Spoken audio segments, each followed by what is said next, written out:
जो नेता ये भाषण दे रहे हैं वो अपने बच्चों को तो अमेरिका में पढ़ा रहे हैं और आपके बच्चों से यहाँ जुलूस में झंडा ढोवा रहे हैं। उन नेताओं को आपसे कम हम भी नहीं जानते हैं। मैं भी कहता हूँ और आप सबों को करनी चाहिए, क्योंकि आप एक शिक्षित व्यक्ति हैं, बिहार को बदलने की बात कर रहे हैं, इसका विरोध कहीं से नहीं है। हमने आपको जो फॉलो किया पिछले कुछ दिनों से कठरिया भगवानपुर में आपके स्टेज पर मैं भी था, वहाँ आपने मंदिर की बात की, बच्चों की पढ़ाई की बात की। तो हमारा सवाल ये है कि दिल्ली में अन्ना जी के अनशन से केजरीवाल जी निकले, लोगों ने भरोसा किया, अपने बच्चों के लिए भी उन्होंने आशा लगाया होगा, तो क्या हो गया? आज दिल्ली की क्या स्थिति है? मुझे नहीं लगता है कि दिल्ली के लोगों की स्थिति बहुत पहले से बेहतर हो गई है। बहुत पुरानी सरकार को उखाड़ के केजरीवाल साहब ने फेंका। बिहार में आप कह रहे हैं हम लोग भरोसा करने के लिए तैयार हैं, हम आपके साथ रहेंगे, लेकिन इसकी क्या गारंटी है कि हमारे बच्चे आपके आने से बेहतर शिक्षा ले पाएंगे, बेहतर रोजगार मिल पाएगा? सर प्लीज एक मिनट, बस एक मिनट सर। दूसरी बात, हमें रोजगार चाहिए, हमारे बच्चों को शिक्षा चाहिए, हर चीज चाहिए। इसकी क्या गारंटी है कि आप के आने से हमारे बच्चों की स्थिति सुधर जाएगी?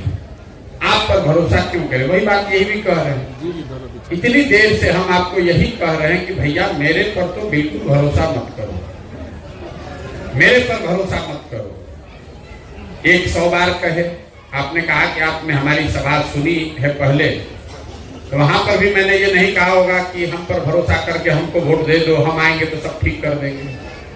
हम तो आपको बेसिक बात बता रहे हैं, आप वोट किसको दें ये आपका निर्णय है, लेकिन किस बात के लिए दें ये आपको बताया जा रहा है। आप सांस्कृतिक विरासत के लिए देना चाहते हैं, बिल्कुल दें, लेकिन साथ में अपने बच्चों के रोजगार की भी चिंता कर लें।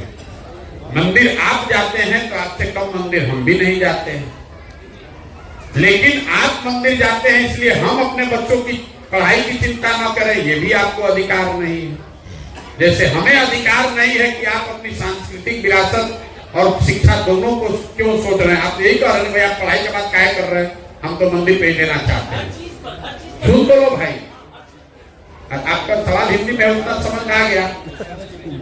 आपका ये निर्णय है कि आप सांस्कृतिक विरासत पर वोट देना चाहते हैं, मान लीजिए, मैं ये नहीं कह रहा आपका निर्णय, मान लीजिए हमारा निर्णय है, तो ये मेरा विचार है, लोकतंत्र है, आपकी स्वतंत्रता है।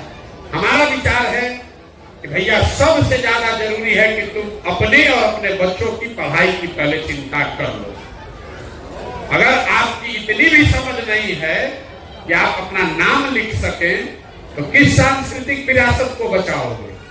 किस सांस्कृतिक विरासत में बताया गया है कि अपने बच्चों को अनपढ़ और मजदूर बना दे? ये बता दीजिए। हम जिस सांस्कृतिक विरासत की आप बात कर रहे हैं, इस सांस्कृतिक विरासत में यह बताया गया कि अपने बच्चों को पढ़ाओ नहीं, उनसे जुलूस में उनको घुमाओ, धर्म का रक्षक बनाने के नाम पर उनको मिलिटेंट बना दो। और जिन नेताओं को, जो नेता ये भाषण दे रहे हैं, वो अपने बच्चों को तो अमेरिका में पढ़ा रहे हैं और आपके बच्चों से यहाँ जुलूस में झंडा ढोवा रहे हैं। उन नेताओं को आपसे कम हम भी नहीं जानते हैं। बात किसी के विरोध की नहीं है, बात बिहार के बच्चों की है।